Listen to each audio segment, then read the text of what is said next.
Today, back with another midnight podcast recording. Bonjour.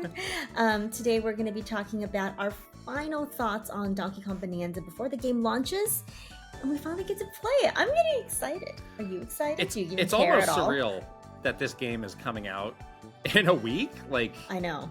You know, it still feels like we are in the throes of the Switch 2 launch and Mario Kart and all of that, and still just like, oh my gosh, we have this new system, how cool. And to be getting a game of this caliber this soon after is absolutely amazing. And by all accounts, this might be the best Switch 2 game that we get like all year long. All year, right. So I am starting to get really excited. Yeah, me too. There has been some developments around this game that has happened in the last like week and a half or so. So we hadn't had a chance to talk about all these things together yet. So I'm excited to hear like what you've been seeing, if you've been seeing anything. You're still on vacation. So have you seen anything while you're away? But in either case, we have some final thoughts that we want to share. And we're really getting excited about this game coming out in a week, which is so crazy to think about. I have been seeing all sorts of things to answer your question, but yes, I am still in France. I'm here for a couple more days.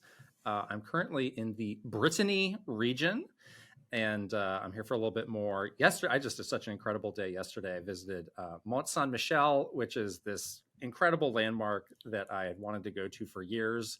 It is what is on the cover of Castlevania Symphony of the Moon, strangely. It's what I think Peach Symphony Beach of the Night. Excuse me, Symphony of the Night. That's not the right name of the game. No, I said that because they have a giant moon inside. That's like, why is this here? What's going on here? Addled. My brain, I'm creating a baguettes. New reality. Yes, yeah, that is definitely true. There's going to be some serious dieting happening when I return. But yes, it's been a wonderful time here. But yeah, perfect timing for me to get back around the end of the week and change my focus to bananas. Our old friend Donkey Kong. Instead of baguettes, it's bananas. The baguettes are very good. I will tell you that. Don't butter that banana. Let me tell you. And again, you know, in Clair Obscur.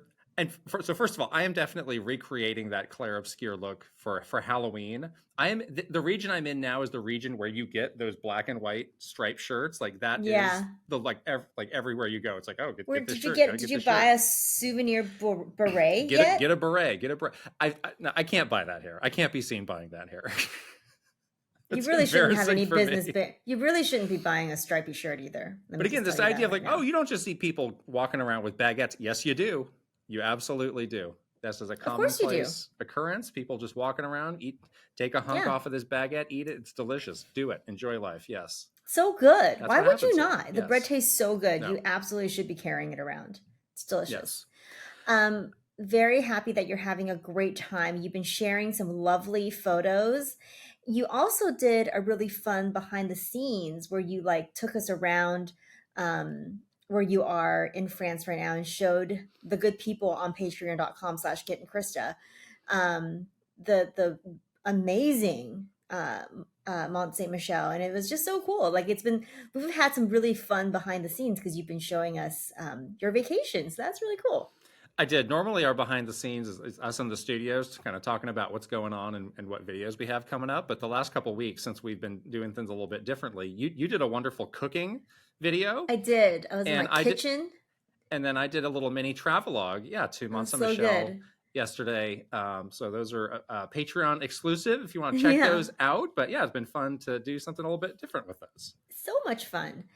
At the time of this recording, we are about 40 subscribers away from perilously close to 100K. To 100K. Yes, exactly. So by the time this comes out, we may already be there, which means yay, we made it. Hopefully it's like we don't lose like a whole bunch before this episode comes out. It would be terrible. That would be so bad.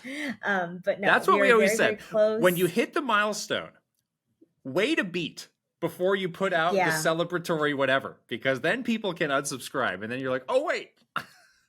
You gotta wait that's till a bad it gets look. to like 100 and like 15, like something like Yes. that, you You need know? a buffer, You need a little buffer, yeah, because sometimes it like, it kind of fluctuates a little bit. right? But I've been refreshing like a maniac all week long because we're so, so close. And we did say that when we got to 100K, we would be revealing sort of the fun celebratory week that we're going to be doing to commemorate this amazing milestone. And we're so lucky that Donkey Kong is coming out probably the same week where we hit this milestone. So we're going to be doing Donkey Kong Week, That's which is right. going to be so much fun. We haven't done one of these themed weeks for a little while now. So yeah, what a great way to celebrate 100,000 bananas than to do Donkey Kong Yes, Week. and we actually already have our first video ready to go. It's going to be out on Monday, and this is I'm really excited that we were able to do this. This is us reacting to the Yeah, Donkey Kong Country Exposed VHS tape, which I own. And this is a promotional thing from Nintendo Power right. from back in the day. Takes you behind the scenes at Nintendo of America. 90s vibes are through the roof. I'm not sure. You've It's never seen awesome. that before, right?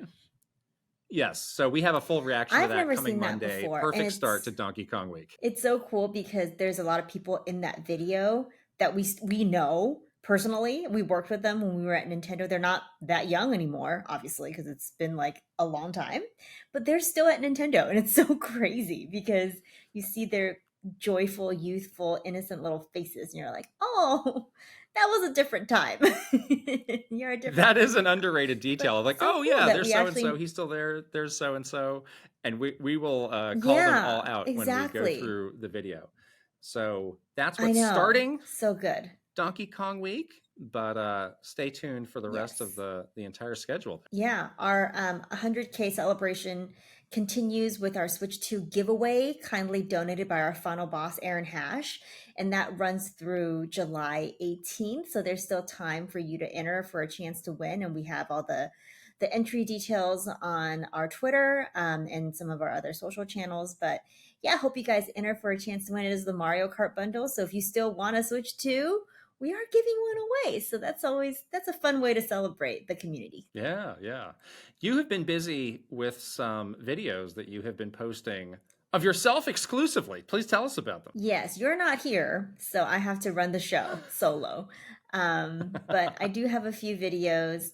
All of these videos should be out by the time this podcast is out, so they should be already on the channel. But I did one where I go through some great indie games that I love. That really, a lot of these indie games are very like narrative-driven indie games. You guys know that I love a good story. I love something that gives me a perspective into something real that maybe someone else is going through, and that's kind of what these indie games are themed after. And these are all still on sale in the eShop as well. So I think that sale is ending like very, very soon. So great time to pick up these indie games if you haven't checked them out yet, but they're all amazing. And I personally just like love playing these games that like kind of with the stories that kind of stick to you. So that was really fun for me to make. And then I also have been itching to go back to my Animal Crossing island since I've gotten my Switch 2 because I've heard so many things about like, oh, the load times are so much better, like the game runs better on a Switch 2. And I had stopped playing a long time ago because of those reasons, like really bad load times, and like I kind of was like not really itching to spend every day there because it was kind of chugging on my OLED. So I wanted to go back and check it out. It's also been a really, really long time since I've been there, and I'm like kind of nervous about getting the guilt trip from the animals. So I had to do it and do it in a video so that I can have moral support from you guys because I didn't want to go along. Too sad. But yeah, I think those two videos are both out now. So check them out on the channel if you haven't seen them yet. Yeah, and I'll be back on Monday. So again, for Donkey Kong Week, we'll be back together. So Yes. thanks for holding down the fort for Oh these boy, couple I weeks. did it. Yes, Wonderful, wonderful stuff. Let's not wait too long to get into our big discussion of Donkey Kong Bonanza. But of course, first, we have to shout out our sponsor. This episode is sponsored by Raycon, and Wow. it is summer if you haven't noticed. Oh, yeah. My gosh, summer here. It doesn't get dark until like 10:30. So Whoa. I've just been spending time outside. It's wonderful. It's perfect. And the perfect accessory for your summer, the Raycon Everyday Earbuds. They're so nice if you're out for a walk, if you're kind of doing stuff outside, even if you're doing things like kind of boring stuff like taking a work call outside. These are amazing. They work so well. They, really easily connect to all your devices. They have a super, super long 32-hour battery life. And it's just awesome. I truly use these every day. Like the naming of this is perfect because I honestly just use these things every single day. And I never reach for any other earbuds because they're so convenient and so nice. Yeah, I brought these with me on this trip, and they were so clutch on the flight because they're so small, so compact. Again, I was just like sandwiched into this tiny, tiny seat. So something that I could just stick into my ear. They lasted the whole time. The noise cancellation was so nice, and yet travel light. Don't bring like some of these like let's bring up your whole backpack. Like forget that. I've got these tiny little things that just go in my little bag, and I'm ready to go. And they come in all these great colors. I have the very sleek black, but they come in all sorts of other cool colors too.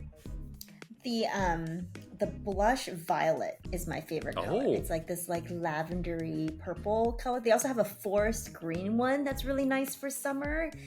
Yeah, they're very fashionable, and they actually look really, really sleek. So yeah, they're amazing. I love them. Yeah. And there's a 30-day happiness guarantee, so you can buy with confidence. So go to buyraycon.com/Kit and Krysta and get 15% off Raycon's best-selling everyday earbuds. And right now, Raycon's offering 15% off their best-selling everyday earbuds only at buyraycon.com/Kit and Krysta. That is buyraycon.com/Kit and Krysta. I'll put the link right over here with a QR code that you can scan and also in the description below. All right, time to get the Bananery up for some Bonanza talk. It's almost midnight. We need Bananery. Chest pounding. Yes. So we want to go through some of the new information that's come out. We want to ask ourselves some big picture questions and just get a feel for what the hype meter is ringing in at for this game. Maybe to get us started, I want to ask you a question, which is Nintendo's really ramped up the information that's coming out on this game. What's a question that you still have about Donkey Kong Bonanza? I still have a few questions around how much, sort of, for a lack of a better description, how much Minecraftiness is this game. I've seen a lot of previews from people that have played the game that went to Nintendo's preview event. I obviously talked to our good friend Nintendo Fangirl all about the game. She went to the preview event and played the game for 90 minutes and got a good sense of the gameplay as well. But Nintendo has been going down this path, and even with games like Tears of the Kingdom, where it's very makery and tinkery-y. And to a degree, I love that. I love the freedom that when these kinds of Nintendo games give you to explore the world or play it your way, or find a way that really works for you as a player. But on the other hand, I can be kind of bad at these things.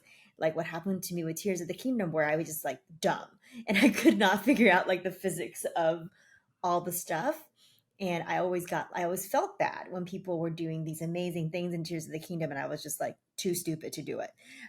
So I do wonder if this game is super Minecrafty, where it goes so deep that I can't do it, and then I feel bad. So I'm a little unsure about the depth of the gameplay mechanics. It seems like a lot, and they're very layered. So I do wonder what that's going to feel like. And I think that I won't know until I actually get the game and start playing it, and other people start playing and start doing stuff, and then we get those memes like, did you know you could do this? Like, I feel like that's when you'll actually be able to answer that question. But that's a pretty big one that I have, is like, will I be good at this game? Okay, that's an interesting one. I always was viewing the game as more of it's about tearing down and the destruction versus building up, and I think the tearing down is a bit more straightforward. We did see in the trailers those options of him like throwing clumps of sand and creating kind of like a land bridge, using that. But yeah, I saw a few other people who went to that last round of previews making that comment too, of like, yeah, this is kind of continuing the trend of Nintendo being a bit more tinkery, a bit more makery, sandboxy. So yeah, that's an interesting that's an interesting thing to point out. I'm very focused on the destruction, so I'm a little less worried about it. Maybe I'll be better at destroying things versus building things. I think we all are. It's like, going upstairs versus going downstairs. Going down is easy. It's really hard. I just climbed 1,000-foot, mountain on an island yesterday. I was like, oh, it's a lot easier coming down. That's a real nice fact of life. I think it's easier to break something than to meticulously put it together. That's true. Yeah, that's true. That's very true. What about you? Do you have any big questions left over that you haven't gotten an answer to yet? I'm curious. I'm still very curious about the story behind this game, and we've seen all the theories, and we're going to get into some of these theories in a little bit. Yeah. But it just the entire setting, from the very moment we saw this game, felt very different from a Donkey Kong game. Yeah. And to me, like the color palette of the game, I get that you're underground. It feels very different. There's maybe like a more limited set of colors that are there. So I'm just wondering, like, again, like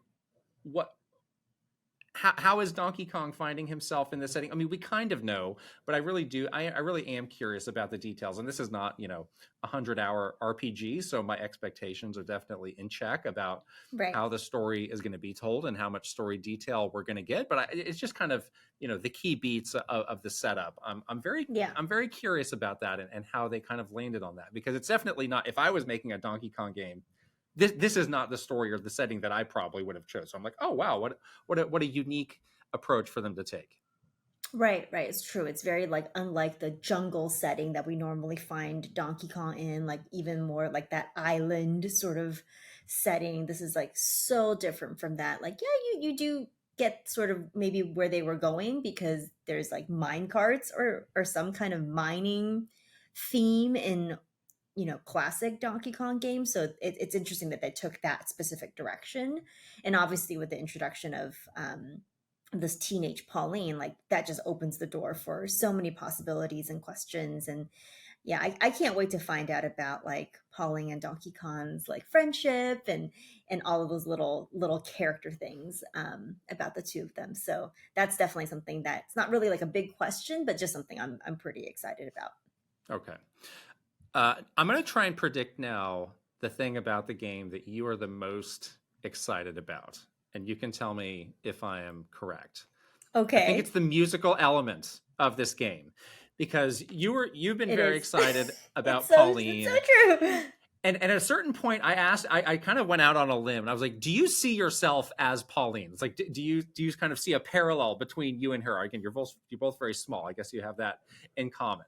But I kind of got that feeling as I was watching your reaction to all of this. It's so true. I do love it. I do love the musical aspects of it. I did go through a phase in my life where I really wanted to be a singer. So my mom is a singer, a professional singer. And she studied at the San Francisco Conservatory of Music. She was an opera singer. My grandmother was an opera singer. Professional opera singer. She was the dean of the music college in China. She like ran the music college. And so I kind of come from a strangely musical family. I'm not an opera singer, but I do love to sing. And I had a kind of a very short period in my life where I like tried to do it. Like I tried to make it. And I was doing a lot of like smaller performances, and I was like a wedding singer for a couple of years. So I actually American tried Idol to become a pop star. Yeah, like stuff like that. Exactly. I try to do like competitions and like gigs, as they would say back in the day. And I Wow. tried, and of course, it obviously is like really hard to do to become a pop star. And I remember my mom was like, "Yeah, don't do it. It's like really hard." So now she's a music teacher and she teaches piano. And you guys have, if you were following the early days of this podcast, you would remember we would film at my mom's house. You would hear the piano playing downstairs, but she teaches like voice lessons and piano lessons. So I definitely grew up around music and singing. And so that it totally resonated with me. I was just like, I want to be a pop star. So I'm like so excited to hear the music. And yeah, I'm so excited. I can't wait to see her sing, and I want to sing the songs. I'm so excited about it. I'm really jazzed about Hey, it. I think I need to cancel my plans for the Clear Obscure outfit with the baguette so that we can do a Pauline and Donkey Kong outfit for Halloween instead. Okay, I think you're most excited about obviously all of the destruction, but you're just excited to play as the powerful Donkey Kong. Like you just want to like pound around and like see what mischief you can get into and tear things down and just feel like the weight and the might of Donkey Kong. It's true. I've been saying that from the very beginning, and I'm a very simple person. I like these characters who just have like almost limitless power. So like I'm so fascinated by like the Incredible Hulk of like, well, what is the extent of his power, and like what are the things that he could do? Like, oh, he's strong, so he can jump a mile into the sky. Like there's something about that I just find really interesting, and they've really like cranked up the power factor for Donkey Kong in this game so high that it's something that I'm really excited about. I'm really excited to kind of test the limits of the destructibility, to see like how far you can push that. To your point, how can you use destructibility in a creative way versus strictly a destructive way? I There's not a lot of games that really hone in on this element and do it in a really effective way. And I think this is going to be added to the very short list of games that get the thumbs up on the destructibility. And I think you're a very accomplished like 3D platforming player. Like you really you play a lot of these types of games. You're good at them. And we saw in the direct there's so many different ways to combo all of Donkey Kong's move sets. And I remember when we were playing Odyssey, like you were by the end of that game, when you got the 999 moons, you were doing some crazy stuff with Cappy, and like you were doing all the tricks. Like I couldn't do any of those things. I was just like, jump, jump. But you were doing like insane tricks. And so I feel like you're gonna be doing that in this game. Like a lot of times, like I'm like, I wish I could do that, but it's just not gonna happen. But I think you probably do it. Well, that's a great segue to our next thing here, which is, over the past week, we did get the confirmation that this game is being made by the Mario Odyssey team. That was something that Nintendo was confirming to the people who were attending those events. And again, I don't know why they waited 2 months to just let us know something So that weird. everybody had a feeling on that was absolutely great news for this game. It's a bit of a baffling decision, but at least we know now. And yeah, that does open up all these doors of like, gosh, like the depth of gameplay that all of those Tokyo team games have had. But just having this confirmation, how does that make you feel about the game now? I mean, I've always felt pretty good about this game. I think from the first reveal to us seeing and being absolutely mind blown by that amazing direct, and then seeing people's previews and like really, their impressions playing the game and really loving the game. Like I think we've always felt good and super, super positive on this game. So I mean, this is again, they're just confirming something that we already were like almost 98% sure about. So it's like a weird thing to be cagey about it. They didn't specifically say who exactly on the Odyssey team is making this game. So it could be like not Koizumi. It could be somebody else that worked on Odyssey. So we don't know that detail, but I think I've always felt good about this game, and with this confirmation, it's just like, I guess you're just checking like one another box out of the 20 you've already checked. So I think we're good. Like I think we're in. So yeah, I think, everything about the game itself, that what we saw spoke to the super high quality of this game. So I'm not surprised at all that the Odyssey team is behind this. Yeah, for me, it makes me think a couple things. First of all, any question that anybody had about the quality of the game, you can just throw that out because this team just makes 90 plus Metacritic games Right. consistently for the last decade plus. Second, I do have to give some kudos to Nintendo for doing the more risky move of just not being like, well, you guys make the 3D Mario games, so better get started on the next one of those. Of no, they are trying something different with a different character that operates differently, that is not Mario, where they had to stretch themselves and do things a little bit differently. So as we all lament kind of the state of the games industry, and how these teams just get railroaded into making the same thing again and again until there's no creative spark left, like I think that really does need to be applauded. And then there's the whole point of the whole counterpoint of that, of like, oh well, and we asked this question ourselves. We're like, well, what does this mean for 3D Mario? It's not something I'm even thinking about at all at this point. Like I'm certain that we'll get a 3D Mario game at some point this generation. We tend to get at least one per generation, so we'll get it. It doesn't matter to me whether it's this year or next year or whenever. It's coming, and I'm confident that they'll have a lot of other good games along the way. So I'm just going to enjoy this game and the other games as they come. And I'm just setting aside that whole question. And I've seen a lot of people having different theories of like, no, they do have now they've staffed up and they have multiple teams, and that's great. But if we have to wait closer to the end of the generation to get the big Odyssey caliber 3D Mario game, then I'm fine with that as well. Yeah, it does seem like a bit of a shakeup in terms of launch titles, or just like the schedule of the big AAA Nintendo games being released for the Switch 2 generation. Like they're just kind of doing things slightly differently. Obviously with the Switch 1 release, they had that like crazy double whammy of a 3D Zelda and a 3D Mario game in one year. Obviously, we're not getting that this year. They may just have like a slightly different strategy of like saving some of those other like big Nintendo franchises like a 3D Zelda and a 3D Mario for a slightly later time.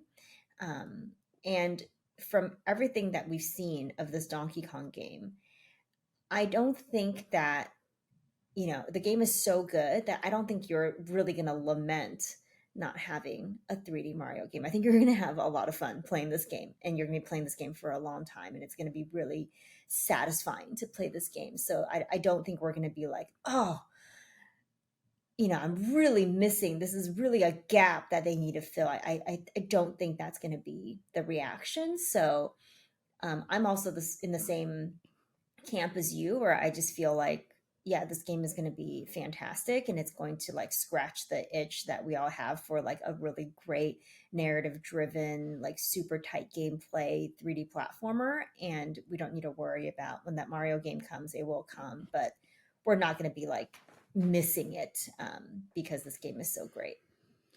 I think this news also for me is just kind of the cherry on top of the Donkey Kong renaissance that we felt was coming in these Yeah. different waves, but now is like fully confirmed of like, no, Nintendo did kind of, you could use the word mismanage Donkey Kong for a while, where they would have these long stretches of time with no games and really nothing Yep. going on. But it's like, no, now Donkey Kong is a major priority, because we had major role for Donkey Kong in the movie and potentially in future movies. Who knows? Maybe a standalone Donkey Kong movie. At this point, we have the theme park. Now we have this game made by one of the premier teams that Nintendo has. I still do have the big question about the theme park. Why is the theme park still using the old artwork when you had the Oh new no. artwork? I don't know. That's a question for another time, and something that they'll probably clean up on a rolling basis as time goes on. But yeah, put DK back up on the tier list of important Nintendo characters today. We used to do that all the time when we worked at Nintendo, the character rankings internally, and there would be so much like market study behind, the popularity of different Nintendo characters and sort of what the scale is for different Nintendo characters in terms of like people's um, familiarity with them, people's affinity towards them. Obviously, Mario is always, top of that list for obvious reasons. But there were a lot of times where when we were at Nintendo and about to launch a game, especially games like Smash or Mario Kart, where there's lots of Nintendo characters, we would do that ranking. Like, which character should we put after Mario? Which character should we put after Link? As like a premier Nintendo character to highlight. And for a long time, I really do think Nintendo neglected Donkey Kong. Donkey Kong had so much more potential, and we would bring it up whenever we had a Donkey Kong game, obviously. But like, I feel like now they're finally doing it. They're finally doing that thing where they are realizing that, yeah, Donkey Kong can be elevated to the status of like a super premier AAA Nintendo character, and they've started to do that work beyond games and in all these entertainment things that you were just talking about. But I'm really happy to see it because I love Donkey Kong, and I do feel like Donkey Kong has been like underutilized for a long time. So I'm really happy to see him and Pauline become more of like that into that echelon of Nintendo characters. That's really exciting and really cool to see. Well, that's an interesting thing that you mentioned of the kind of rankings and the research, and it's so true that we did see that often. But the thing that didn't make sense was when we saw the results of those rankings of like, all right, here's how many people know about this, are excited about Hmm. these characters. Donkey Kong was always super high on that list. And we Yes. were always like a little puzzled of like, wait, it's like Mario, Donkey Kong, Link, and then it's like a big fall off to like all these other characters. Like, how did Donkey Kong get up there? And he's like, well, he's been around for a long time, or he's Hmm. a monkey, so he's got a very simple design, or it's similar to King Kong, and people know King Kong, so you're getting a boost that way. But for whatever reason, like he was always up there, so it always felt like, well, why are we not doing more? Because he's clearly Yeah. on people's minds. So it's kind of like a return to like, yes, let's give the people what they want. The people want Donkey Kong Exactly. and they want a banana. Here we go. It's the simple things that we Yes. want.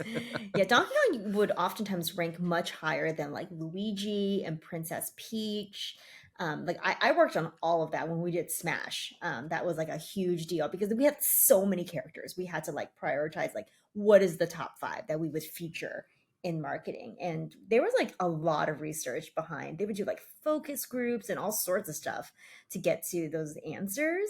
It was fascinating because yeah, it's like while Donkey Kong always ranked really high, Nintendo always seemed kind of reluctant to do something with Donkey Kong. Maybe it's because like Rare had it for a while and now they're like, oh, we don't want to like we have to like redo this character. There's some other thing I think tripping them up, and now it does feel like Donkey Kong has had this big homecoming, and the character is now like with the most like prestige team, now like kind of working on it and babying and gently brushing our sweet Donkey Kong, feeding him bananas every day. So I think he's in good hands now, and I think hopefully that means we'll just see more of Donkey Kong moving forward, which will make me very happy. Now, you mentioned a moment ago the element of platforming here. And I do want to ask you this question because it's been a question I've been asking myself, which is this game a true 3D platformer, or is it something a little different? I think it is. I think it is. I think it's a 3D platformer with like frills. Like it does have that signature like Nintendo EAD creativity. Like what we saw again, just to draw some parallels between this game and Odyssey now that we know, like I definitely see the parallels even more. Um, for sure you kind of see the idea of like we want to have the core gameplay mechanic be 3D platforming, like that's how you're moving around the world, but we're going to add all of these bells and whistles for how you're going to traverse this world, like whether it's the destruction, whether it's like all the crazy combos that we saw, in that direct, which I watched that direct at this point like at least 10 times, and I'm still like, how many combos are there in this game? It seems so like just so robust. Like I like I'm still having a hard time wrapping my head around that. But I think the core element of it, the core like foundation of it is still 3D platform, which this team just knows how to do so well. So it's good that they're building on this foundation, but adding like more creativity to it. But yeah, I do think that's the case. I hope I'm gonna be able to play this game because I'm no scared. I'm really bad at 3D platforming games, so we'll see how it goes. Yeah, I was initially, when this game was revealed, I was kind of the mind of like, well, it's got some platforming elements, but at its heart, it's maybe more of an action game. And at some point, like the lines between all these genres starts to blur. But Yeah. after the direct, I did come around of like, no, there is a lot of platforming elements to this, but they've introduced new ways for you to interact with the world. Like Yeah. at these days, we can't just say like, well, it's a platformer, so what you do is you jump. Like Odyssey introduced the whole Cappy mechanic, and there was so much that you could do with Cappy, like as a tool to help you do all these different things while also accentuating the jumping mechanics. Like I think it's right that like, yes, there's all the jumping and the traversal, but the destruction is the other additional element that they have introduced that makes this game unique. So yes, to answer the question, I have come around, and I will say, yes, this is now very clearly a platformer in my mind, versus before I was like, yeah, it might be more of an action game. I'm very glad that there is the co-op option, because if all else Yeah. fails and I'm really bad at this game, and when I get to those levels later on that get really hard, you're taking over and I'm going to The be co-op calling. looks so fun. Yeah. And when I was talking to Nintendo Fangirl, she was like, the co-op made the game like so much easier. So if you're having a really hard time, you can fall back on that. I'm like, oh, thank God. That's good. I mean, Pauline seems really powerful in co-op, just like her singing, just like like And brick walling through these people. she says like, in the direct, they showed her like kind of doing the singing and throwing those rocks very like kind of like she wasn't like doing it all the time, but you could just like spam that button. You can just like smash the A button like crazy. And she's just like, ah! And then she would just like do all the things. And so I was like, oh, okay, that sounds good. I want to do that. There is also, and they showed it in the direct, and I'm forgetting the name. It's not easy mode, but there's something that's like Assist easy mode. Assist mode that makes things a little bit easier. And again, back to the platforming point, I'm not sure how much in just the straight. I'm sure there'll be some like bonus stuff that will get really precise and really hard, kind of like that like Champions Road stuff that those games always have. But I think kind of if you're critical pathing the game, I feel like the super precision jumping, I don't know how much of that I am expecting in this game versus a combination of things that the game's asking you to do. So that'll be interesting to see. Yeah, we just recently played 2D Donkey Kong game, Donkey Kong Country, but it was like really hard. Like I could barely get through that game. It was so hard. Yeah. I was like, oh my God, did I beat this game even? I don't even remember. I must have not. Rewind. Because it looked really hard. It was really, really hard. So I feel like that is kind of a bit of a DNA of this game, though, is that it needs to have some difficulty, because that is part of what makes these games like fun. So I hope they don't take it all out, obviously, but I do like the idea that there is like potentially an assist mode or some kind of co-op option if you need help. I might need help, but yeah. And kind of going back to all the thing you were saying about all the variety of moves and variety of combos, we had this reaction like during the direct where it just kind of kept going, and we were like, whoa, like when is this going to stop? They just keep showing us stuff. It just goes and goes and goes. Like, do you think there's any potential element of like, well, there's maybe actually a bit too much in this game? Like maybe this game would have been better served if they clearly had a lot of ideas, but maybe if they stripped down and focused on just a couple versus here's all this stuff. Whoa. I know. I was overwhelmed watching that direct. It just definitely felt like it kept going. And then I watched it so many more times and I was like, whoa, that just, I still don't really understand how all of this stuff will work together. but I do get the sense that you don't have to do all of it. Like you can just, if you just wanted to like do one thing, which is like punching or whatever, or throwing sometimes, like I think you can do that and still get through the game. um I think the game is like they're giving you a lot of options, but I don't think it's like there's going to be a point in the game where they're like, okay, now do all of these 10 mechanics in a row perfectly, finger gymnastics, like get ready. I kind of don't think that's the sense that I'm getting, at least I hope not, because that would be a little overwhelming. So if it's just like choose one of 8 things to do at a certain point, that's all right. I think that seems okay. That seems like something you could learn and slowly get better at. Um, but yeah, if it becomes like a situation where it's like, okay, now you have to like you have to do these combos, and that's the only way to get through certain portions of the game, that might be a bit hard. Yeah, I'm fine with everything that is in, kind of the main core of the game. I think it's great to have all those options. I think it's going to be fun to test all those out and see kind of how I prefer to play.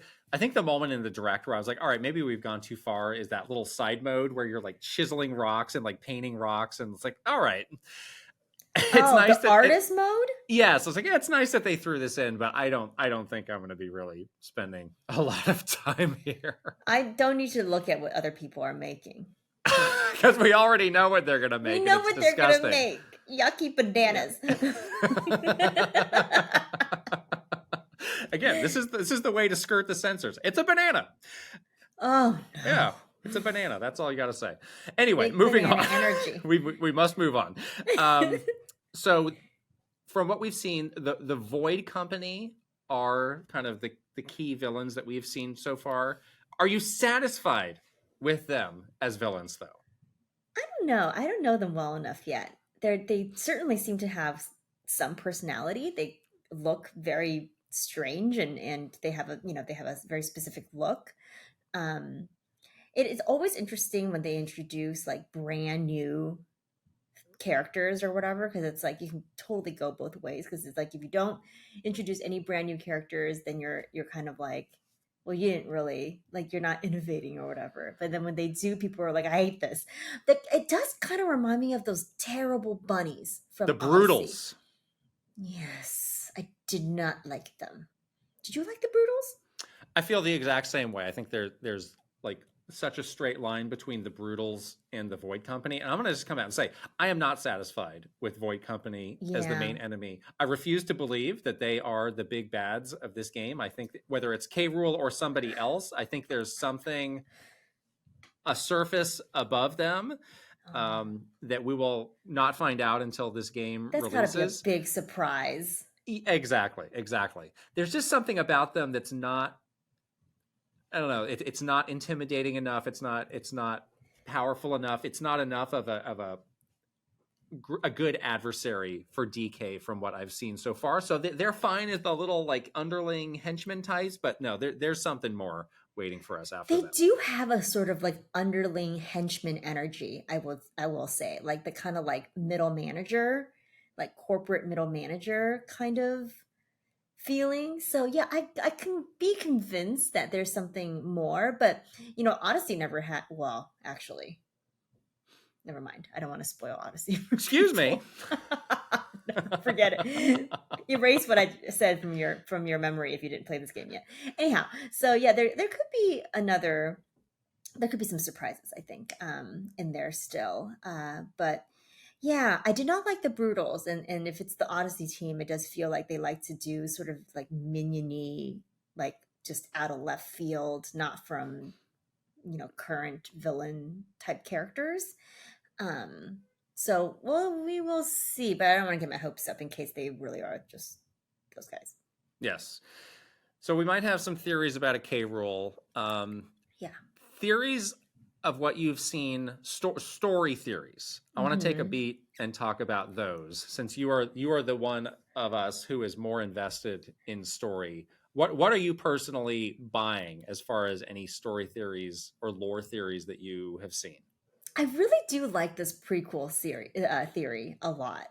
Like, is this the prequel to Odyssey, or like the prequel to sort of the events that we know that kind of made up the Mushroom Kingdom and Mario and Pauline's role in Odyssey and Donkey Kong. I don't know. I keep looking at him. He does look younger. I don't know if I'm just convinced myself. He looks and acts a little bit different, like a little bit younger, like he's also not grown up yet. For some, maybe I'm just convincing myself. I don't know, but there is something about this prequel theory that really, really interesting to me. Because why is she a teenager? That's weird, right? Like, there's got to be some explanation for why they chose that particular age for her. That's a very specific choice, and it must have something to do with the story. So I kind of like that theory the best out of all of them so far. That's also the theory that I'm aligned with as well. And like I said, I'm a very simple person. So for me, the most kind of straightforward and logical option is the one that I'm going to hitch my wagon to. And in this case, yeah, she's younger. So we went back in time to where they first met. And there's probably, eventually she's been kidnapped by DK. Was this all a misunderstanding? I don't think know. So. That's something that I'm interested to see. As far as talking about, the story and potential surprises, I am still also very invested in the theory that Mario makes an appearance somewhere near the end to kind of set up the next wave of whatever happens. That's as far as I'm going. As far as, the lore, if anybody mentions like a split timeline or anything, I'm just walking away from this conversation. Yes. Donkey Kong is defeated and the timeline split. No, I'm not even talking about any of that nonsense. So that's where I am. But again, like typically for a game like this, it'll be, the story, whatever, somebody, we got to do something. It's like, no, I am more intrigued by the story in this game than I typically am for one of these. I kind of have a feeling that there's going to be some kind of New Donk City scene at the end where it is like Pauline, I mean, all of them are like grown up and they're like in their current roles of like, she became like a famous singer and the mayor. She's so cool. Like, look at her go. And then Donkey Kong and her are still like really good friends or whatever. And like, yes, Mario makes an appearance somehow, somewhere. Like, there, I don't know, there's just something about that connection. And also that one part in the direct where they're like destroying the little like city, it totally looks like New Donk City, like in construction. So when they make it to the surface, where is the surface? Like, where are we in the world at the surface? Is it like a fledgling New Donk City? Is that the surface that she then becomes, like the famous singer, and like they built, like literally like built the city together? Is that what happens? Like, I can get on board with that. I can definitely. It's like the old saying, like, well, if you dig a hole, you'll come out on the other side of the world. Oh yeah, dig a hole to China. And like if you went to the center, but then you kept going, pop, and you just show up in this city. Yeah, the city built on bananas, not the city built on rock and roll. Oh, so that's what both. New Donk. Yes, both. Pop, sing songs, and bananas. The strongest foundation of all. Handshake emoji. We built the city on rock and roll and bananas. Exactly. Makes perfect sense. Any other surprises you think maybe are being held back? Because I do think there's probably a couple. I definitely think Mario for sure is like in this game. Yeah, I think so too. I'm so excited to see him. Because if this is the 3D Mario team, they're going to sneak him in. They're going to sneak him in somehow. I was not convinced about King K. Rool until like recently, but now I'm like, okay, now I'm really hopeful because I love King K. Rool, and I was trying to like not get my hopes up, but I do feel like, yeah, these Void people seem like middle management, and they don't seem like true, like the actual boss. So I do think there's like a secret boss. The other thing that I'm really curious about is I don't even know what they're called, but they're like the like the legendary cons with like the guy with like the banana. Oh yeah. Beard or whatever, the monkey with the big banana beard. But those are like good guys. Like I guess that's where you get all those like Bananza powers or whatever, and they're like I only noticed this because I was talking to Nintendo Fangirl, but they're wearing headphones and they're like at little like DJ booths. Um, and so there's something like musically inclined about those guys too. And I'm very curious about like how they kind of fit into the whole thing because I guess how you get those like Bonanza powers when Donkey Kong like transforms into like a zebra or like a flamingo or whatever. Um, Pauline has to go like sing the song and like entertain those guys, and then they like give him and Donkey Kong gets the power. So there's something connecting the singing and these like musical ancient Kongs or whatever. So I don't know where they're going with this, but I think that's important because the name of the game is Donkey Kong Bonanza. So there's got to be something there, right? Okay. Yeah, yeah, there's a lot there. And yeah, the K Rule one is one that I'm on board with that. You know, it seemed like initially I was asking myself, like, are they just jettisoning all of the old Rare stuff because it's like, no, we're going to do it our way. But there are a lot of really nice nods to the Donkey Kong Country games that Rare did, and so many great homages to the music Yeah. from there. So now I'm more open to that than I was a while back. Yeah. Yeah. I think so too. Okay, let's wrap up Theory Corner. That's a hard hitting question. Should this have been the Switch 2 launch game instead of Mario Kart? Would we all be in a better place if we'd been playing this game for a month instead of Mario Kart? Gosh, it's so interesting to think about that because I was so confused when I saw that this game was launching just a month after Mario Kart. And when we watched that initial Switch 2 Direct, we're like, oh my gosh, a new Donkey Kong game. And we were really excited about it. And we were like, July 17th? Like, why is that game coming so soon after Mario Kart? We're all going to be playing Mario Kart still. Like, why do we need this game? Little did we know. We were like, we actually do really need this game because I think interest is waning rapidly. And we do need something different and something a little bit meatier and like more like long play to sink our teeth into. So maybe they knew what they were doing. They like kind of saw that like 1-2 punch as the launch window sort of like strategy. It's like, yeah, we're going to do this sort of like kind of broad audience game with Mario Kart.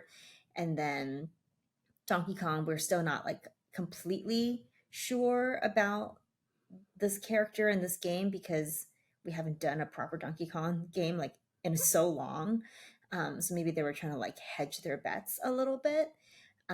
So that's the only explanation that I could think of in terms of like why these games are so close together is that they kind of saw both titles as launch games almost. So I'm okay with this mainly because I have been enjoying my 1 month of like, let's try out like 35 games all at once because I haven't been as, like focused on Mario Kart. I play Mario Kart like every single day, but not for a super, super long period of time. So now that I'm like waning on like sort of the launch games on Switch 2 after a month, I'm like ready for a big game like Donkey Kong. So I actually feel like the timing is kind of good now. I'm okay with this. Like for me, it works. I don't know about for other people because a lot of people say like, I wish this was the launch game. I would have bought a Switch Yeah, if it was. yeah. I'm going to say no. I don't think this would have been a better launch game than Mario Kart. I still think Mario Kart's great for that broad appeal of Yeah. launching a system and getting people in the door and on board with the system. And regardless of how you feel about Mario Kart World or the state of that game, I still think that this was a better game to launch the system with. Yeah. And I do go back to my theory for this year of like you really don't need to double up on big launch games. Like one at a time, space them out, make sure that you have something to sustain you throughout the year. So yeah, I can buy into the idea of this was kind of Mario Kart was launch game 1, and this is kind of launch game 1A, just coming a month later after of course some people are going to have an itch to play something a little bit different. So I still think that this was a good flow of games for them. You definitely need either Mario or Zelda on that box if you launch new hardware. There's no sort of other way around it, unfortunately. Like everyone's like, why isn't it Metroid? I'm like, are you kidding me? Like, why isn't it Donkey Kong? It's like, well, you need a game with Mario or Zelda in the title for it to be a launch game for hardware. So that's what they're doing. And but they know that this game, that Mario Kart needs to have like a little, like they need something else to make it feel like more substantial. So I feel like the timing feels like right. Yeah, um yeah. so yeah. Do you dare to guess or predict the Metacritic score for this Oh game? man. I dare you. Oh man. 97. Oh, wow. No, Whoa. 96, Up, 97. you can say whatever you want. Wow. What's Mario Odyssey's Metacritic Yeah, I think score? Mario Odyssey is right around 97. Yeah. And it's true. Like that team does not make games that are below 90. So that's a perfectly fair number typically that would be an absurd number to put out there and predict. 97 Mario Yeah. Odyssey. For this team with a new game, that's totally within the realm of possibility. I'm going to go slightly lower, and I'm going to say 94, which is still like, that would make it, probably the top rated game of the year. I just feel like people are a little more nitpicky these days about little things. I could be like, oh well, I didn't like the carving. I didn't want to do that, or there's something that didn't click with me. I'm going to take it down a point because of that. But I still think it's going to be one of the best reviewed games of the year. One of the, just the top games of the year overall. When we look back and remember 2025, we're like, oh yes, that was the year of Donkey Kong Bonanza and the Switch 2. How cool was that? My next question is, can this be game of the year? And for you personally, I know, who had previously declared that Clair Obscur is was like your favorite game ever, is there any possibility that this can be unseated by old Donkey Kong? You twisted my words. First of all, I didn't. It says one of the best games I've ever played, and I still hold to that.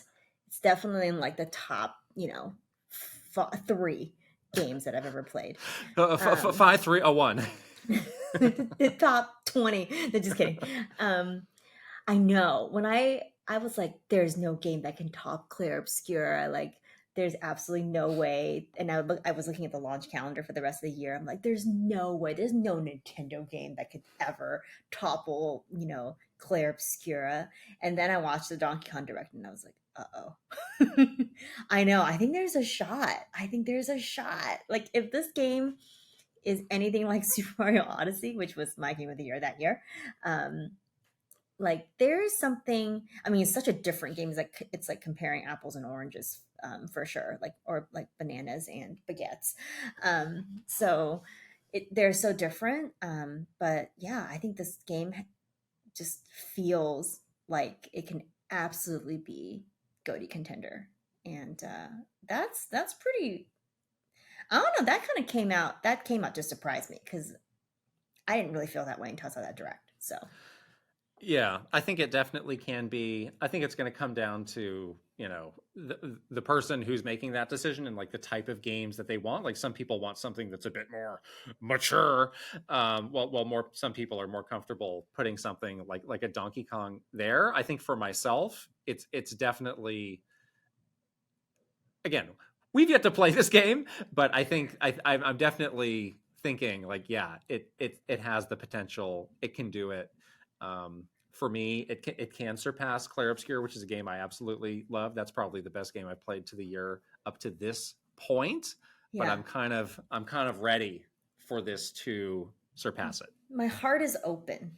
Oh, my heart is open. That's nice. I think it is, and like the thing that I love about that I can see happening with this Donkey Kong game is I think it's going to make me feel some type of way.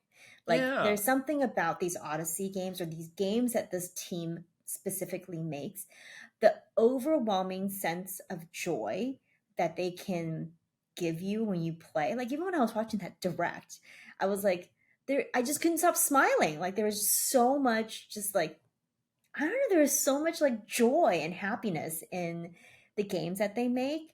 And again, that's a very different feeling than what you're feeling when you're playing a game like Clair Obscura, where you feel like devastation and like extreme emotional distraught, but in like a great way too. It's like these games are making you feel some type of way. It's like really, really like bringing out these like very like deep emotions in you. So I'm excited. My heart is open for this. Yeah, I think it's the game that we all need right now. Again, so many people are kind of tired or burnt out on the state of industry and the same type of game that we've been getting for so long. It just feels like, gosh, we're just kind of doing the same thing over and over again. And it's like this game to the rescue, swinging in on a banana with something that's really fresh, a new take on a character we all like and want to see more from one of the best teams in the entire industry. So I think it's perfect timing. I think people are going to be super like the time is right for people to be receptive to this game.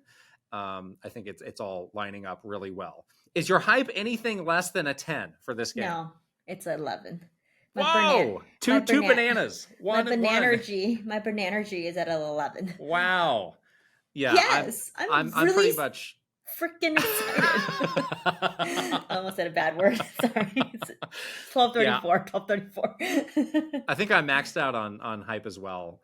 And usually sometimes I try and be a little bit more reserved, like, oh, well, there's this thing or two. In this case, no, I have no reason to be reserved. It's a 10. It's so a 10. And again, we're just lucky that this game, we're so happy that this game is coming out in like less than a week by the time this podcast gets out.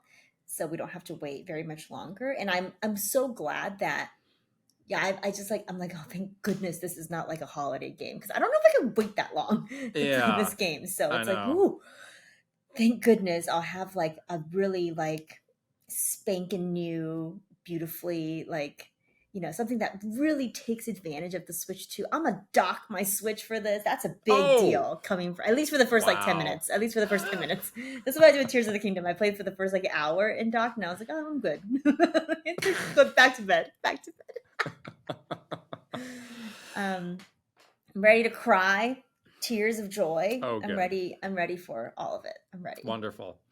Well, there's a lot more Donkey Kong to come. Donkey Kong Week kicks off next week. Please look forward to it. Let's jump into some games we are playing. I only have one thing, and you have a bunch of things. I gotta say, it's tough. The schedule that I'm on it's tough to really dig into a lot of games. These dinners that I've been going to just go late into the night. Like you don't start until a little bit later, and they just go and go and go. And then by the time you get back, you're tired and you're ready to go to bed. And because you've eaten like 3 pounds of butter and a bunch of bread. It's true. Your blood has slowed. I know. But I did find a new game to check out, and a new game that's very topical to where I am and what I have been doing. I love doing that. So again, a while back when I went to Japan, I played Okami. It was a beautiful experience. The game I'm talking about here is Kingdom Come Deliverance, which is a game that came out several years ago on other platforms. But I think the Switch version that I'm playing came out maybe within the last year or two. How I would describe this game as like Skyrim if it was in a realistic medieval setting. So it's a first-person game. It's got a lot of RPG elements, but again, it's really rooted in this like true historical medieval setting. And there's like a long setup at the beginning of like, all right, here's the time. I think it's like you're in the 1400s. You're in Central Europe. Like there's talk of like Hungarians, Czechs, like that kind of region. They're like, oh, well, we're at this time of history. We have 2 popes, so we don't like choose your allegiance to which pope. Is it the pope in Rome or the pope in Avignon? It's like, okay, I kind of remember what was going on. Remember that? Yeah, exactly. I kind of remember from history class all the details of that. So again, for me, who's been visiting all of these kind of medieval sites, it's been cool to like, let's get a window into how these people lived. But yeah, it is this kind of first person RPG. The first couple hours of the game, which I did kind of get you equipped with, everything that you're going to be doing, kind of take you through like a slice of life of the main character's day to kind of show you like what you can do and how you can do it. Like you get a taste of battle, you get a taste of making things. You get a taste of exploration, which I think is a pretty smart way to set this game up. And then there's like a big event where your town is destroyed and you have to, set out. You get raided by this other army for seemingly no reason, and you have to escape, and you're like the only survivor. And there's also this kind of mystery around your father, who is like the village blacksmith, but it's like, oh, he had a great past. Why did he settle and become the blacksmith in this Like lowly Game of town? Thrones. There's something that you don't know You're about probably him. like a king's heir or something. There's probably something You're like that. probably a king's heir. I haven't gotten far enough to find that out, but it's really cool so far, and it's a series I've been curious about. There was a sequel, Kingdom Come Deliverance 2, that came out I think within the last year or so. Yes. And that's like a really, like, you need like a really high-end PC. Like the graphics in that are really detailed and realistic. Again, I'm playing this on the Switch 2. It's a Switch 1 game that I'm playing on the Switch 2. This is one of the games that was on sale recently that I picked up because I saw it in one of those videos of like, these are the games that get these big boosts on the Switch 2. And it runs pretty well. And I saw the clips from the Switch 1. It was running pretty roughly on that, because it's a big game. So I'm very happy with how it's running on the Switch 2. I think the one kind of criticism that I would have of it, and I've seen a lot of people bring this up, like, is it does lean very heavily on the realism side of things. So like, you need to eat, you need to sleep, or like your vision will start to get blurry. And they were even like, if you don't eat frequently enough, you can die. So you do need literally to die. You can literally die in the game if you do not eat. So you do need to kind of keep, there's a lot of like meters to keep an eye on. Oh, interesting. It's like, it's almost like survival, like a survival game, survival RPG. Yeah. Right. So again, I didn't get far enough to really see like, is this annoying, or is it kind of just something you throw some food into your mouth now and then, and you keep going on. But I really appreciate like the very meticulously detailed nature of the historical side of it. Again, part of it is probably just where I am, but it's like, no, that's nice to see that they put that investment into trying to show you what that's like, because I think we've all had that question of like, well, what was it like in medieval days? And the answer is like, well, it was stinky and miserable. It's horrible. But it's cool to see it through the eyes of this character in a game. That's a good way to experience it without the stank. Yeah, it's not smell-o-vision. It's not a smell-o-vision game. No, yeah, you think like when you were little, you're like, I want to live in a castle. It's like, you actually don't. No. Those castles suck. Like, they're cold and dark, and like there's no toilets. You have to like throw your latrine water out the privy window. There's no privy. There's a chamber pot. It's gross. It's gross. You don't bathe for months. Oh God. Or ever. There's the plague. It doesn't sound fun at all. No. But it's so cool that there's like a game that's very like rooted in realism in history. Like we both like love these kinds of like historical games. So we play Assassin's Creed because it's like, oh, I want to lightly learn about the history of the time period you're playing those games in. So yeah, that is really fascinating. I remember Haley, who is from the MinMax crew that came on our podcast a few months ago, was playing Kingdom Come Deliverance 2 at the time, and she was like, I love this game. Like I've been like meticulously like going through this game. I spent like hundreds of hours already in this like very deep kind of kind of a crunchier RPG, I guess. But yeah, high marks for the series. Wow. I think. Yeah. So that's the one game I've really been able to sink my teeth into. How about you? Yeah.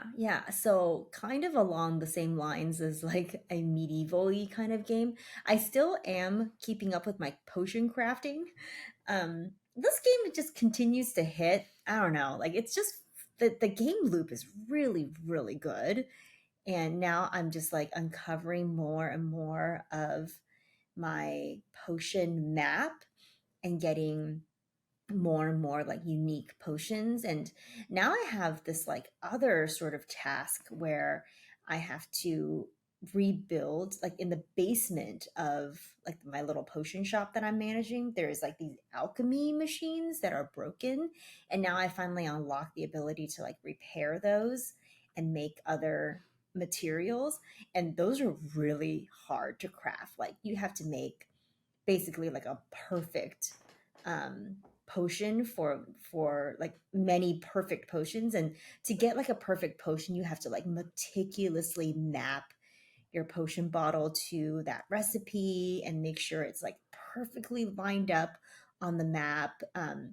So it's just a lot of like, I like feather that that switch controller. I'm like, just a little bit of water, and just a little bit of flour, just a little bit of stirring, a little bit of fire, and I'm just like with the potion mapping. But yeah, I unlocked like the first part of my alchemy machine. I don't know what I do with this like very hard ingredient that I crafted. I don't know what it's used for yet. So I'm like, something gonna happen soon? So now I'm very like curious about that. But there's a lot of layers that I didn't realize this game had. So it's like it's really captured my interest, and I think I've gotten some people in our community to play it too, because everyone's like, I'm addicted to this potion craft game. I'm like, I know, it's so good. So anyhow, I've been definitely keeping up with that. I'm like very high level. I'm like level 50 now. It's like crazy. I've also finally, I kind of feel like I've been doing this thing where I was like dabbling cyberpunk, where I was like, I'll play, 4 games a night, and for 30 minutes of that night I'll be playing a little bit of cyberpunk. But now I'm really focused on cyberpunk, especially because this is going to be our spoiler cast game for July. And now I'm like properly like sunk into the game. It's so good. Phantom Liberty, that's what I've been doing since I've beaten the main game already. But oh my gosh, what an incredible, like I'm so locked in now. Like I've met all these, awesome characters. The story is so intriguing. Just like everything about it is so well done. I'm really interested in this like gritty Dogtown area that you're in. It just feels gross, but in like the best way. I love Idris Elba's character. Amazing stuff. Like that is just next level incredible. And yeah, I'm like just fascinated by all things cyberpunk. I just did right before we recorded, I was playing, I just did like a pretty big mission, and I stopped like right before we were gonna record, and I was like, oh, I need to stop before I get too deep into it, because it was like a big cliffhanger. It's like, are you gonna do this thing? And I'm like, should I do it? But it's so good. It's so good. I'm so glad this is gonna be our spoiler cast game, because I have a lot of things I want to talk about, because it's amazing. And then lastly, because I was doing that indie game video, I wanted to check out this game, Neva, which is by the same developer as a game that I love called Grease. And like when I saw this game, it was in like an indie world a while back. I was really, really scared to play it, because it had some cute animals that may or may not be getting hurt. And I was like, oh no, I can't do this. And I think I cried when I watched that trailer. So I was like, can I handle this? But I gathered my strength to play this game so I could see if I would recommend it to you guys or not. And it's really good. I did definitely was like heartbroken in the very beginning of the game, but I'm okay now. And it's been going well. I think I'm almost done with it, actually. I think I'm at like the very end. And I'm curious to see how the story wraps up, but it's beautiful. Like the music is so incredible. Like the scenery, the art style is just absolutely amazing. It's like a very watercolory kind of art style. And yeah, Neva is the name of like your little spirit doggy companion. And it's really cute. I really hope it's going to be all right at the end of the game, but I think we're doing good so far. And I love it. It's great. I recommended it during the indie video as well, because I think Grease and Neva both together are just like 2 incredible games. So yeah. I know when you started Cyberpunk, you were having a lot of trouble like dialing in the brightness to be able to see properly, like at night. Did you get that figured out? I turned the HDR off. And that solved it? Step 1. And that's much better. Yeah. Oh, wow. Interesting. Huh. Yeah. Okay. I mean, the brightness is all the way up. I did get out of that like really dark beginning where you're basically in the dark. Yeah. And now like if you're out in the world, like doing the everyday stuff is not that bad. Okay. And I've also figured out the controls that I did turn on, like I fiddled around with the controls are very customizable, which I love. And you can do gyro aiming. That is very nice. So you're doing that. I am doing that. I did try out the mouse controls as well too. Quite good, but I need to lay down. I'm sorry. I can't do the You do a reclining mouse. I really feel like someone should invent some kind of reclining mouse, because who plays games like sitting up? Like, oh, that seems terrible. If you're not laying down with a dog next to you, what's the even point, really? So yeah, the gyro aiming has been great though. So I really love that they have so many ways to customize the controls. Now I'm great. Now I'm kicking butt at the game. Like I was having a hard time in the beginning, but I've got some really good weapons. Now I'm like headshotting people. I have like all these different mods where I can like that I focus on like critical stuff, like critical hits or whatever. And it's like I can like one shot kill people. And so it's been really, really fun to finally like kind of dial that in a little bit better. Nice. Well, we have some Cyberpunk stuff in the news this week. So why don't we switch over to the news? But first, let's talk about this Nintendo Investor Q&A, which happened recently. And they published the full transcript from this. And again, this stuff is just available for the public to see. So if you want to go to the Nintendo Investor Relations site, like you can pull this up and read it. They have a full English, a real English translation, not some bunk Google Translates that's something people posting on the internet. This is the real deal if you want to know what they exactly said. But there were a couple interesting things here that we pulled out and wanted to talk about a little bit. And it's so these are answers mostly from Mr. Furukawa, but there's other people on the board of directors who will sometimes chime in. It's so interesting how Mr. Furukawa answers these questions, because a lot of time, like the majority of his response is just kind of restating the question, and then like he'll have like a one line at the end where he actually provides some new comment or insight on it. And there's a couple questions where he's just like completely dismissive of it, like, we're not doing that. or like, are you out of your mind, sir? He's he's very business minded. He's a very like to the point. So I get the sense that he's like, I don't have time for this. Right. Like, we always heard stories of like some of these investors are out to lunch. They've got crazy things that are important to literally them and nobody else, but you just have to kind of grin and bear it as they sit there and ask you the question. Right. So, and they put that in the transcript too. So it's kind of funny to see all of that stuff. So the first thing that came up was Nintendo's plans for, they call it visual content, but it's, TV and movie projects. And they did confirm that they have projects beyond what's already been announced for Mario and Zelda. In his specific words, although we cannot discuss our plans beyond the Legend of Zelda movie at this time, we are working on various other projects. Plural. I'm not surprised by this. I mean, why would they not be working on various other projects that could potentially make them billions of dollars? Why not?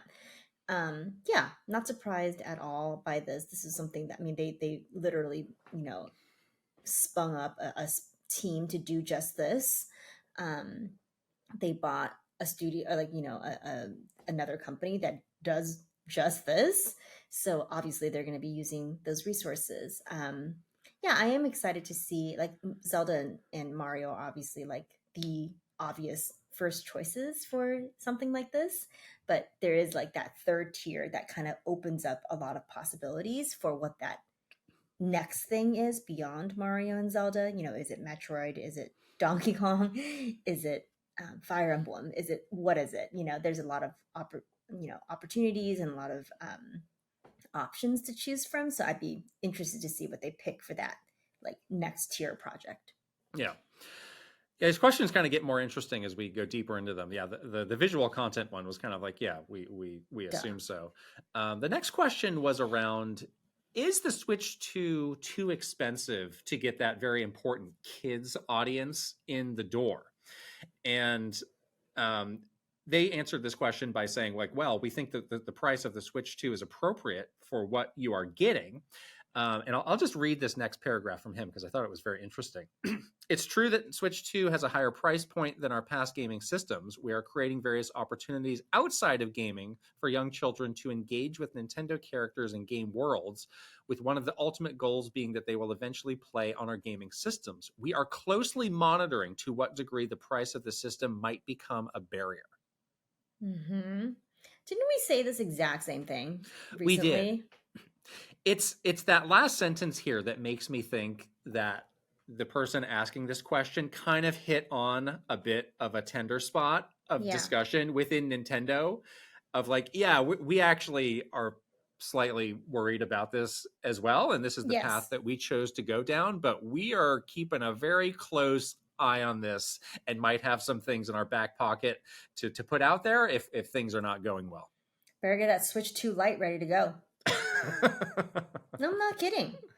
That is the strategy that they will do if they realize that their audience is fallen off.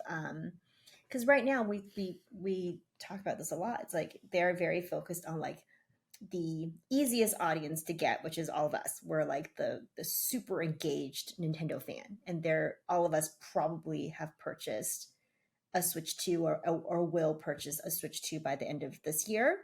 Um, some may be waiting for Metroid, some might be waiting for Donkey Kong or whatever other holiday game they have coming. But by the end of this year, you probably would have generally gotten most of the core engaged Nintendo fan, and they're going to be looking to expand that circle out. And if they find that the kid audience is just not doing it, or parents aren't doing it because it's really, really, really expensive to get your 8-year-old a $500 gaming system, better get that Switch 2 Lite ready. It's like a 2DS. It is an interesting sort of shift of the strategy where before it was like immediately for everybody, the end goal of all these other projects is get people playing on the dedicated game systems. And now it's like, well, for people who are a bit older, that's still the goal. But like there's this recognition like, oh, there might be this barrier for kids. So until they get to that point, we need to sustain them through these other things that we have going on. And I think for the most part, I can understand that, but you do need to have a steady stream of those things to keep them that engaged and that interested. Yeah. So I think that's part of the we're keeping an eye on it element of this.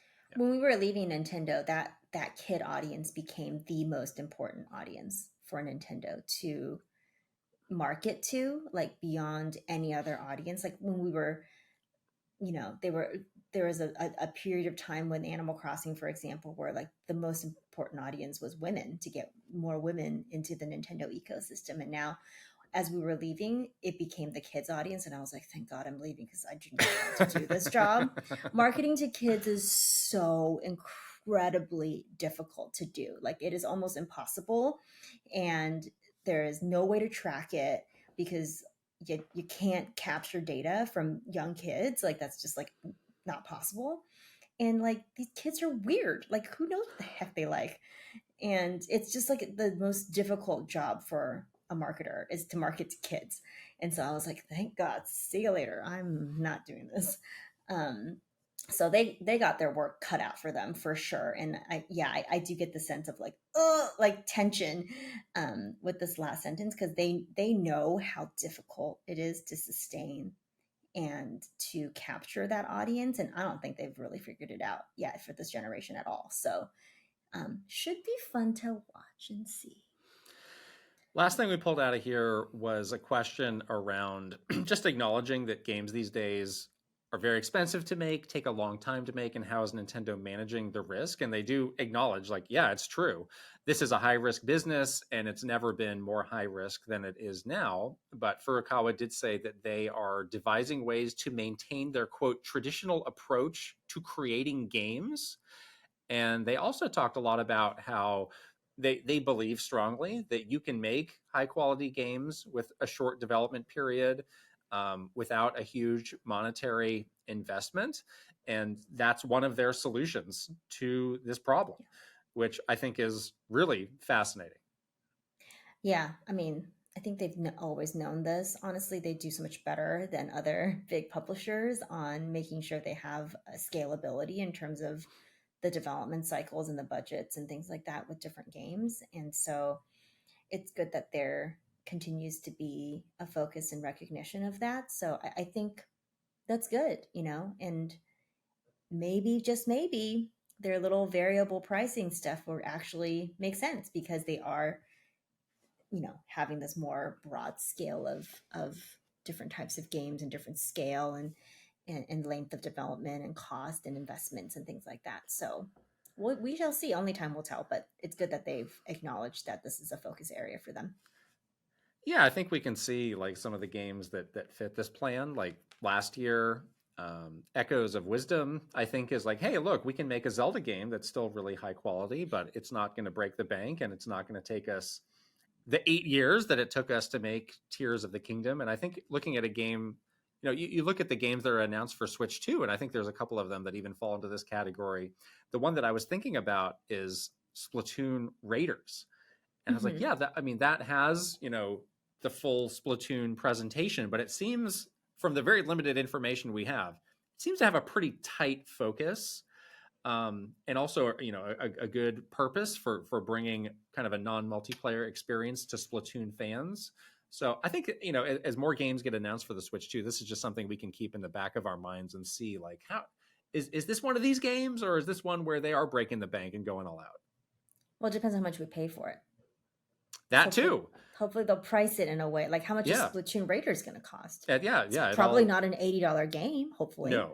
It's probably going to be like a $50 to $60 game, right? Depending on the scope of the I don't know about 50. Oh, 30? I don't know. Let's pump 40? the brakes on 50. I mean, I would love that, but we'll see. Well, we'll see. At least it won't be 80. Yes, we can agree on that. So Cyberpunk, we were talking about Cyberpunk. So I think it was last weekend, Anime Expo happened, and surprise announcement, Cyberpunk Edgerunners 2 was announced. And if you didn't know, Cyberpunk Edgerunners is this anime story based in the Cyberpunk universe that was on Netflix. It was done by Studio Trigger. We both watched it. We both absolutely loved it. They're very light on the details of what's in the sequel, but it seems to go beyond the main character of the first one, who presumably died in part one. Spoiler alert. Yes, he seems surely to have not made it. But I don't know. I mean, maybe some speck of a brain cell could come back and go on. Who knows? But what about Lucy? Well, it sounds like she is prominently involved in the sequel, which is Lucy. great. Maybe she'll find a new love. I think we want to bring this up to say, if you want to participate in the spoiler cast and all of that, like this, consider this a must watch. We'll be spoiling this if Kit hasn't already spoiled it for you right now by telling you David's dead. This was in their announcement. It's not a spoiler. It literally says in the announcement, David's story might be over. So might be over after he was absolutely obliterated in the first one. I cried so much. Okay, the music in this anime is some of the best music ever. If you don't even want to watch this, just listen to the soundtrack because it's so good. I actually listened to it recently, like yesterday, because I saw this announcement and I was like, "Oh my god!" I'm so excited. I love this, so I'm so excited that it's coming back. Lastly, we do have to end with a bummer story. We didn't get a chance last week to talk about these Xbox layoffs and cancellations and studio closures, so we did want to take a moment to talk about that. And just to kind of quickly summarize everything that happened, a lot of people on the Microsoft gaming team were laid off. Games were canceled. Rare's Everwild got canceled. The new Perfect Dark game got canceled, and that studio actually got closed. There were a number of unannounced games that got canceled. Just a major slashing of resources, people, projects across the board at Xbox. And you and I haven't had really a chance to talk about this. What was your reaction to everything?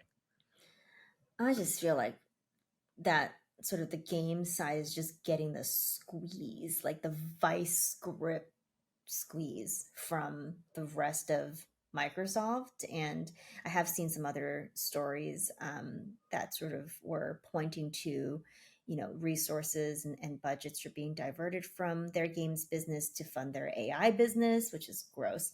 But it's like, this is the danger when you are part of like a bigger thing, like you're just one part of this like much bigger business, and they have sometimes much different goals. And yeah, I don't think I don't think Phil, like I'm sure he's just getting like completely like pressured by his bosses, like you need to cut to this, cut this percentage or cut to this amount, because that is the budget you're going to get, and that's it. There's no, we're not like, this is not a discussion. We're not, we're not going to you can't say anything to change the direction of this. So that's the feeling that I get. And it really sucks, because yeah, when you're emboldened to this bigger thing, like this is the danger of it.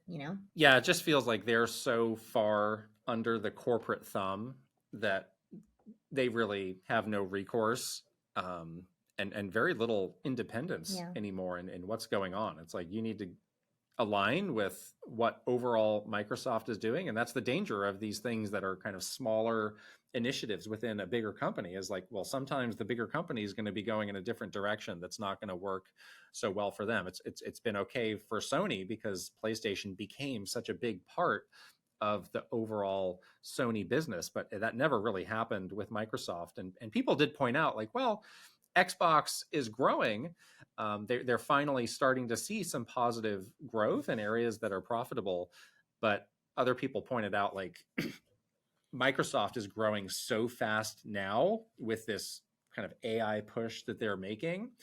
The numbers like really don't look that good in comparison. It's like, well, why can't you make it this percent growth like the rest of the company? It's really just a sad and unfortunate thing. And I think it's fair to say that, whatever Xbox was for the past 20 years is really no more. And I just expect them to go more and more down this kind of third-party path. Yes, they're still going to do hardware. They've already said that they're going to do hardware, but even that already seems like that's going to be something very different that's also bringing in all of these different storefronts. So it's just a really sad thing to see, so many people lose their jobs, so many projects that could have been really promising and positive, just not have a shot anymore at a company that clearly has the resources to make all of this happen. So I just feel terrible for everybody involved. Yeah, it really stinks when that side of the business is not their priority anymore, because this is the effect of that, is like the awful, cancellation of so many cool sounding games and all these people unfortunately losing their jobs and stuff. But it just feels like, oh my gosh, like there's nothing they can, it's like you're just watching it happen. There's nothing you can do about it. Even the people that potentially have the power inside Microsoft, like a Phil Spencer, it's like you're just like watching it happen to you, and you literally have no power to change it, which just, that must feel awful. It must be just an awful feeling. I did see kind of a companion story that came out, I think maybe yesterday, where one of the heads of the studios that closed did make a comment about Game Pass being like really, really unsustainable. And I wonder, if, it was sort of like this like race to the bottom kind of situation. Like we talk about like streaming services being like a race to the bottom, because it's like, how sustainable is the model? So I just, and this like rapid buying of all these studios that they did a few years ago, it's just like this, it just feels very unsteady. And unfortunately, I think this is the result of those decisions. So yeah, really sad, and just a bummer overall to see, it becoming this like kind of much different thing that we grew up with and that we used to know. Yeah. Well, that's the news. Some people last week did mention, hey, where was your Q&A segment in last week's podcast? Well, we're not doing those for these 2 weeks because we're well beyond the midnight hour for Krista. She's yawning. We're trying to find a way to keep these episodes a little bit shorter, but we'll be back in full force with next week's episode once I am back. Yes. once you're Yes. returned from your great France vacation. Indeed, indeed. But in the meantime, don't forget to check us out on Patreon. We are at patreon.com/Kit and Krysta. Get the awesome behind the scenes that we have been doing. Get the bonus Q&As. Those are still going. Get the Cyberpunk spoiler cast. And guess what? Get every other spoiler cast we've done in the past. Why don't you? Claire Obscura, where I declared that it was my game of the Yes. year. We'll see if that Use topples. Krista's words against her. Oh, no, you can if you join patreon.com/Kit and Krysta. I say a lot of random stuff in that Discord. We are on social. Follow us on Twitter, Instagram, TikTok, Facebook, YouTube, Blue Sky, and Threads. And the road to 100K, which we may have already toppled, guess what? You don't need to stop. You can still subscribe on YouTube. Give this video 200K. Oh boy. I'm going to need to sit down first and give this, leave us a comment. If you're listening on audio, you can also subscribe, give the podcast a 5-star rating, and leave a written review if you please. All right, let's shout out some amazing Patreon community members, starting with Final Boss Aaron Hash. Again, the incredible Aaron Hash donated this Switch 2 that we are doing for this giveaway that is happening right now. Absolutely incredible stuff by our very own Final Boss. Thank you, Aaron Hash. Aaron Hash is the most generous Final Boss that I've ever had, ever.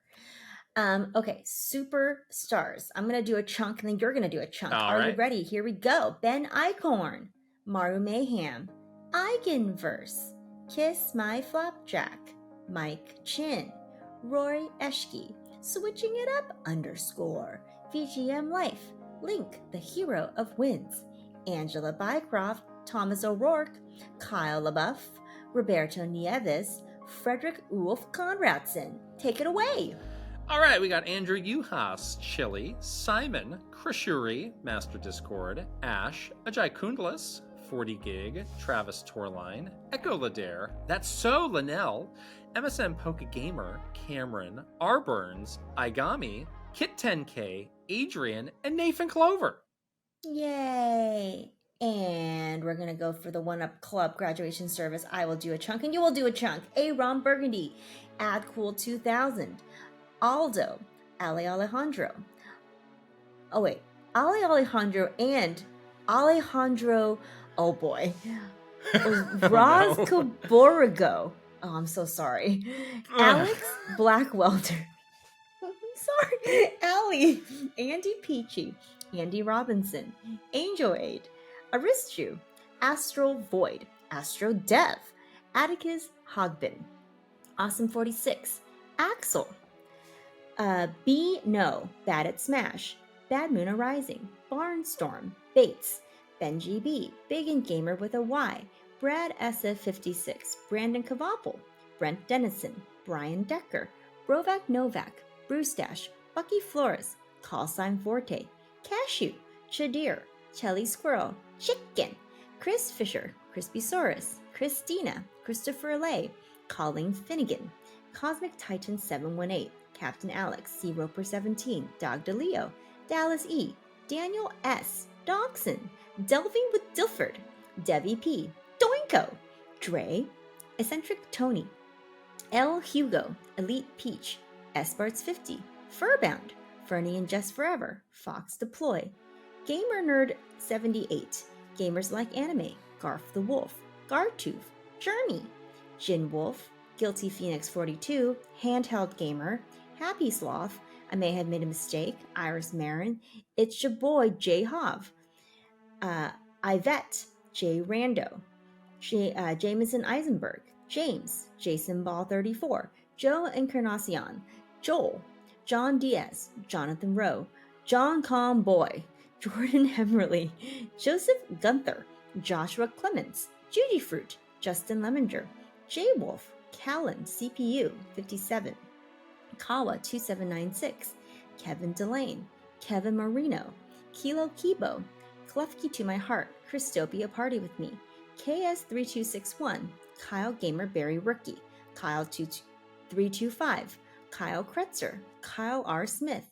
Lazy Cat for Coffee, Leah Rao, Lex, Lightwood, Link 9898, Lil Mikey, Linko, Lit, Lucas Pico, Luigi Kid, Luke Hayabusa, Luna B, Lynn. Take it away. We got Macho Potato, Mad Dog 5981, Magnificent Easy G and Callie Marie, Macho Man 392, Mark S, Marky Man 64, Maverick Nate, Mecha Dragon 101, Megan, May plus Leon, Michael Mazer, Michael O'Hara, Michael Wong, Mikey, Mr. Ryan 07, Motomania, Mr. Andy Pong, Mr. Beans and Dip, Mr. Disneyland, Mytran, Nasir, Naif E, Nigba Reeves, Ninbendo 64, Ninja 11, Noah-san, Omega Index Card, Pangy, Paper Boat, Patrice Millette, Paul Gale Network, Pokedigifan 20, Prime Factor, Prince Charmless, Punky, Raintech, Reckless Thomas, Rob M, Rob O, Romsky 113, Rox, Rusty Shackelford, Ryan Haas, Ryanetta, Sage Gamer, Sebastiano Garase, Sega, Sharif Jackson, Shinryu, Shiny Elizabeth, Slowbro, Schmiggles, Shump, Snazzle, Spacey Poo, Spicy Munchkin, Steel Citrone, Steven Johnson, Stephen Rockoff, Pseudo Priest, Symbiote Spidey, Tales of Link, Tandem, Tay120M64, Teal Fox 64, The Kaggers, The Quiet One, the Sarah OT, The Shark Among Men, The Schmidt One, The T-Man, Thomas Alvarez, Three Rivers, Titanium Soldier, Torcheeks, Totally Joed, Todamaro, Trajowie, Trevor Collins, Tugs Puppy Bear, Tuskoob, Tylander 16, Tyler Geis, Tyler McSwain, Vash, Vidgmictor, Vinny to the K, Viridian, VirtualBot, Waffles, WG Grizzy, Wicked Davy, William Breimer, Zachary S, Zelgroth, Zapati, Zero Link, and Droid! Wow. How do you pronounce that person's name? At the new one at the top? Yeah, you do it. I'm going to say that is Alejandro Orozco Borrego. That's pretty good. I will be handling that one from near on. From near Don't you worry, Alejandro. I've got you. Whew. I like How it. is your energy level at 1:30 or whatever time it is over there? 1:15. Oh boy. I think I need to go to bed now, but it was pretty could it be was better. Pretty good. It's pretty good until now. Yes, we did it, and we will be back together in studio next week. Yes, no more midnight recordings, although No. I think I'm like a little spicy during these. Maybe you like it. I don't know. My brain gets a little tired and I get spicy. All right, I'm going to go to bed. You're going to get on with the rest of your vacation, and we'll see you guys later. Bye-bye.